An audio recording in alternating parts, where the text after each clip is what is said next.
Capítulo 4. Os filisteus dispuseram suas forças em linha para enfrentar Israel e, intensificando-se o combate, Israel foi derrotado pelos filisteus, que mataram cerca de 4.000 deles no campo de batalha. Quando os soldados voltaram ao acampamento, as autoridades de Israel perguntaram: por que o Senhor deixou que os filisteus nos derrotassem? Vamos a Siló buscar a arca da aliança do Senhor, para que ele vá conosco e nos salve das mãos de nossos inimigos. Então mandaram trazer de Siló a arca da aliança do Senhor dos Exércitos, que tem o seu trono entre os querubins. E os 2 filhos de Eli, Ofni e Finéias, acompanharam a arca da aliança de Deus. Quando a arca da aliança do Senhor entrou no acampamento, todos os israelitas gritaram tão alto que o chão estremeceu. Os filisteus, ouvindo os gritos, perguntaram: o que significam todos esses gritos no acampamento dos hebreus? Souberam que a arca do Senhor viera para o acampamento. Os filisteus ficaram com medo e disseram: deuses chegaram ao acampamento. Ai de nós! Nunca nos aconteceu uma coisa dessas. Ai de nós! Quem nos livrará da mão desses deuses poderosos? São os deuses que feriram os egípcios com toda espécie de pragas no deserto.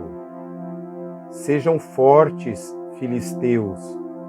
Sejam homens, ou vocês se tornarão escravos dos hebreus, assim como eles foram escravos de vocês. Sejam homens e lutem. Então os filisteus lutaram e Israel foi derrotado. Cada homem foi para a sua tenda. O massacre foi muito grande. Israel perdeu 30.000 homens de infantaria. A arca de Deus foi tomada e os 2 filhos de Eli, Ofni e Finéias, morreram. Naquele mesmo dia, um benjamita correu da linha de batalha até Siló com as roupas rasgadas e terra na cabeça. Quando ele chegou, Eli estava sentado, observando sua cadeira ao lado da estrada, pois seu coração temia pela arca de Deus. O homem entrou na cidade e contou o que havia acontecido, e a cidade começou a gritar. Eli ouviu os gritos e perguntou: o que significa esse tumulto? O homem correu para contar tudo a Eli. Eli tinha 98 anos de idade e seus olhos estavam imóveis, e ele já não conseguia enxergar. O homem lhe disse: acabei de chegar da linha de batalha, fugi de lá hoje mesmo. Eli perguntou: o que aconteceu, meu filho? O mensageiro respondeu: Israel fugiu dos filisteus e houve uma grande matança entre os soldados. Também os seus 2 filhos, Ofni e Finéias, estão mortos, e a arca de Deus foi tomada. Quando ele mencionou a arca de Deus, Eli caiu da cadeira para trás, ao lado do portão, quebrou o pescoço e morreu, pois era velho e pesado. Ele liderou Israel durante 40 anos. Sua nora, a mulher de Finéias, estava grávida e perto de dar à luz. Quando ouviu a notícia de que a arca de Deus havia sido tomada e que seu sogro e seu marido estavam mortos, entrou em trabalho de parto e deu à luz, mas não resistiu às dores do parto. Enquanto morria, as mulheres que a ajudavam disseram: não se desespere, você tem um menino. mas ela não respondeu nem deu atenção. Ela deu ao menino o nome de Icabode e disse: a glória se foi de Israel. Porque a arca foi tomada e por causa da morte do sogro e do marido. E ainda acrescentou: a glória se foi de Israel, pois a arca de Deus foi tomada.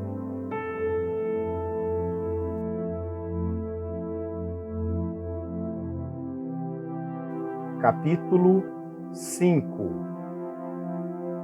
Depois que os filisteus tomaram a arca de Deus, eles a levaram de Ebenezer para Asdode e a colocaram dentro do templo de Dagon, ao lado de sua estátua.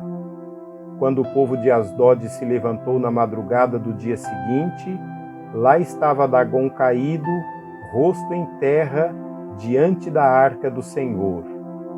Eles levantaram Dagon e o colocaram de volta em seu lugar. Mas, na manhã seguinte, quando se levantaram de madrugada, lá estava Dagon caído, rosto em terra, diante da arca do Senhor. Sua cabeça e mãos tinham sido quebradas e estavam sobre a soleira. Só o seu corpo ficou no lugar. Por isso, até hoje, os sacerdotes de Dagon e todos os que entram em seu templo em Asdode não pisam na soleira. Depois disso, a mão do Senhor pesou sobre o povo de Asdode e dos arredores, trazendo devastação sobre eles e afligindo-os com tumores. Quando os homens de Asdode viram o que estava acontecendo, disseram: a arca do Deus de Israel não deve ficar aqui conosco, pois a mão dele pesa sobre nós e sobre nosso Deus Dagon. Então reuniram todos os governantes dos filisteus e lhes perguntaram: o que faremos com a arca do Deus de Israel? Eles responderam: levem a arca do Deus de Israel para Gate. E então levaram a arca do Deus de Israel.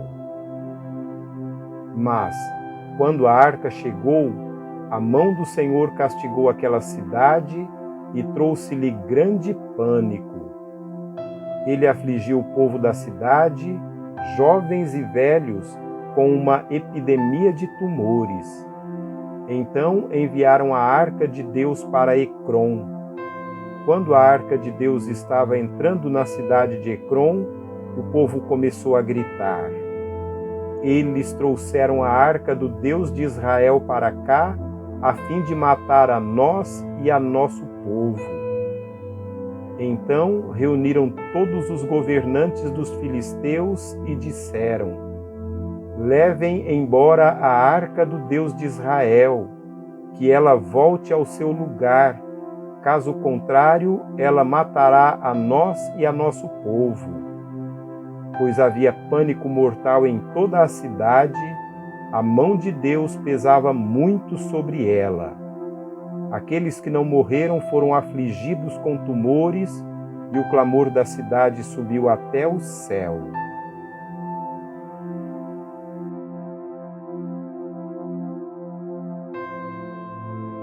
Capítulo 6.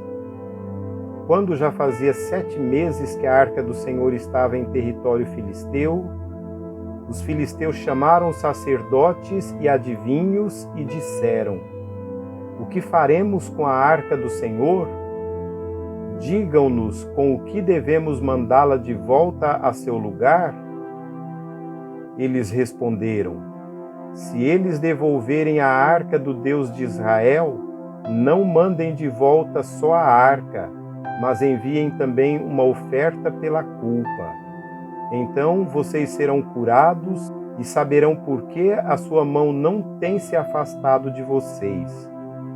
Os filisteus perguntaram: que oferta pela culpa devemos lhe enviar?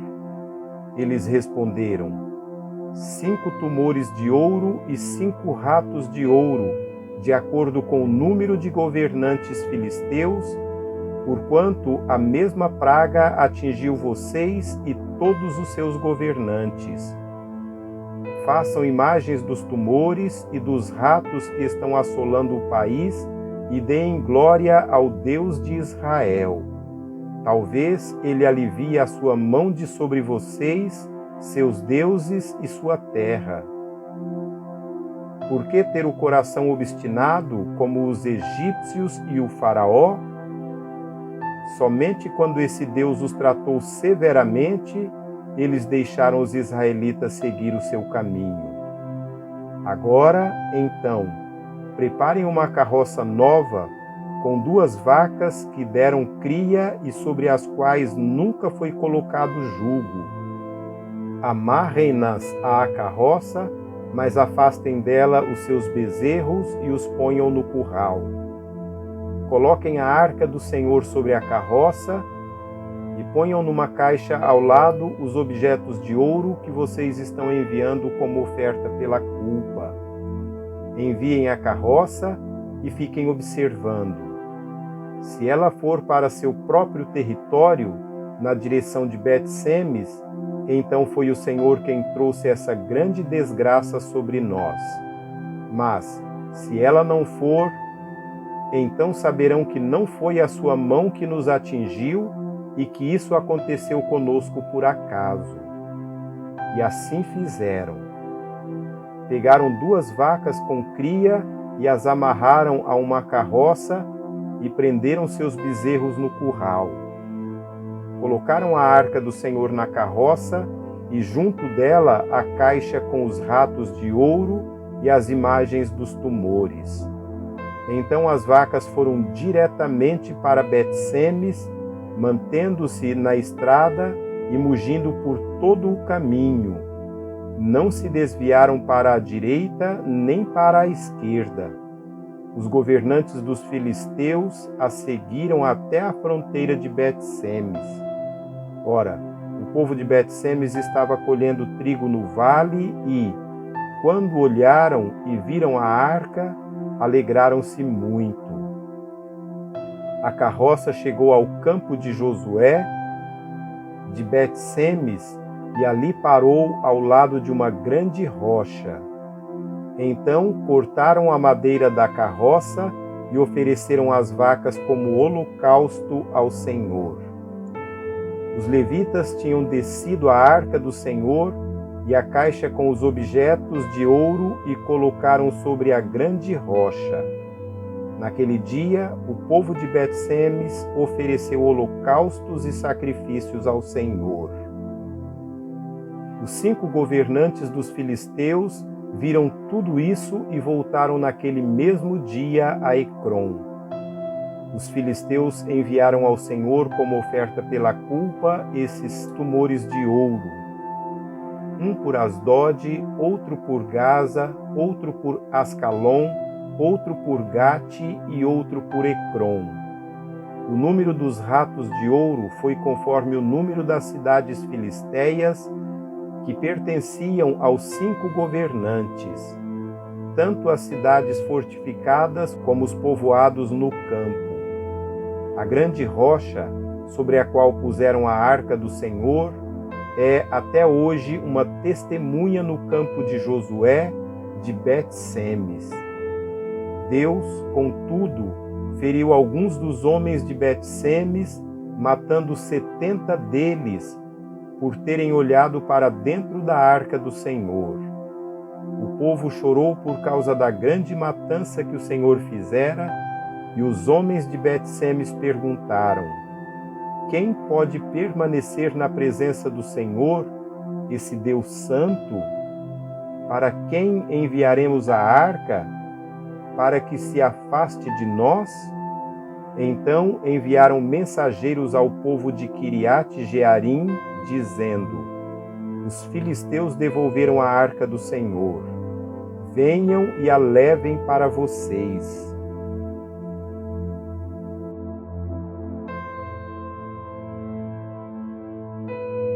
Capítulo 7.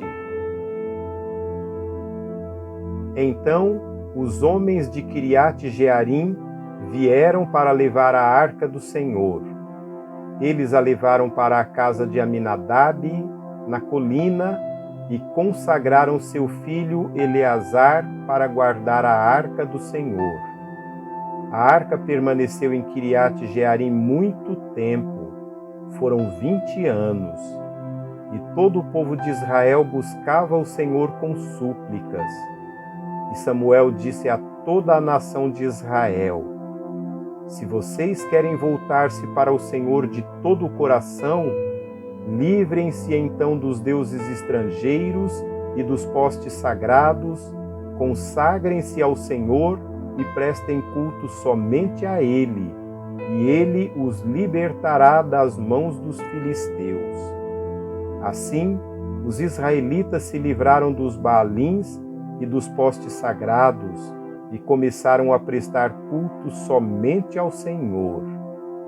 E Samuel prosseguiu: reúnam todo Israel em Mispá, e eu intercederei ao Senhor a favor de vocês. Quando eles se reuniram em Mispá, tiraram água e a derramaram perante o Senhor. Naquele dia jejuaram e disseram ali: temos pecado contra o Senhor. E foi em Mispá que Samuel liderou os israelitas como juiz. Quando os filisteus souberam que os israelitas estavam reunidos em Mispá, os governantes dos filisteus saíram para atacá-los. Quando os israelitas souberam disso, ficaram com medo dos filisteus e disseram a Samuel: não pare de clamar por nós ao Senhor nosso Deus, para que nos salve das mãos dos filisteus. Então Samuel pegou um cordeiro ainda não desmamado e o ofereceu inteiro como holocausto ao Senhor. Ele clamou ao Senhor em favor de Israel, e o Senhor lhe respondeu. Enquanto Samuel oferecia o holocausto, os filisteus se aproximaram para combater Israel. Naquele dia, porém, o Senhor trovejou com fortíssimo estrondo contra os filisteus e os colocou em pânico. Então foram derrotados por Israel. Os soldados de Israel saíram de Mispá e perseguiram os filisteus até um lugar abaixo de Bet-car, matando-os pelo caminho. Então Samuel pegou uma pedra e a ergueu em Mispá e Sem, e deu-lhe o nome de Ebenezer, dizendo: até aqui o Senhor nos ajudou. Assim os filisteus foram dominados e não voltaram a invadir o território israelita. A mão do Senhor opôs-se aos filisteus durante toda a vida de Samuel. As cidades que os filisteus haviam conquistado foram devolvidas a Israel, desde Ecrom até Gate. Israel libertou os territórios ao redor delas do poder dos filisteus. E houve também paz entre Israel e os amorreus. Samuel continuou como juiz de Israel durante todos os dias da sua vida.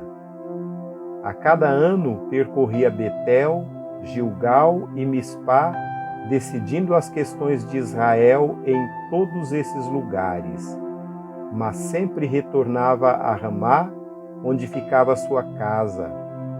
Ali ele liderava Israel como juiz e naquele lugar construiu um altar em honra do Senhor.